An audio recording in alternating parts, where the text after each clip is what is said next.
എന്തിനാ വലിയ മുതലാളി നിങ്ങളെ വിളിക്കണില്ല. അതാ ഇപ്പൊ പോ. മുതലാളി എന്നെ വിളിച്ചായിരുന്നു. ഇല്ലല്ലോ. മുതലാളി വിളിച്ചെന്ന് പാണ്ടി പറഞ്ഞായിരുന്നു. പോടാ. വലിയ മുതലാളി വിളിച്ചതേ ഇല്ല. വിളിക്കുന്നില്ലെന്നാണ് ഞാനും പറഞ്ഞത്.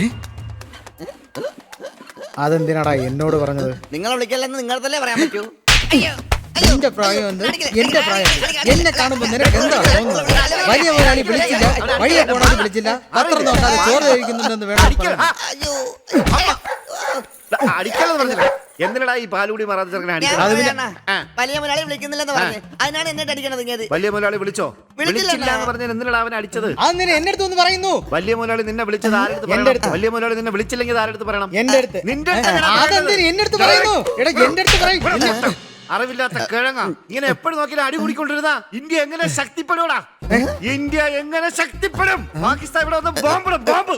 ബർമാക്കാരും നുഴഞ്ഞു കയറി എല്ലാം എടുത്തോണ്ട് പോകും. ചൈനക്കാരൻ മൊബൈൽ മുതൽ കർപ്പൂരം വരെ വിൽക്കോടാ. കർപ്പൂരം ഇവിടെ പേപ്പർ വായിച്ചെങ്കിൽ അറിവുണ്ടാകുന്ന മന്ദബുദ്ധി ഓടാ കിഴങ്ങ. ഇന്ത്യ എങ്ങനെ ശക്തിപ്പെടൂടാ? ശക്തിപ്പെടും. ഈ അരിച്ചാക്കിന് അടിച്ചത് ഇന്ത്യ വളരാത്തതും തമ്മിൽ എന്ത് ബന്ധോടാ ഉള്ളത്? അണ്ണാ ഞാൻ ഇപ്പൊ ഒരു കാര്യം പറയട്ടെ. സത്യമായിട്ട് നിങ്ങളെ വലിയ മുതലാളി വിളിച്ചില്ല.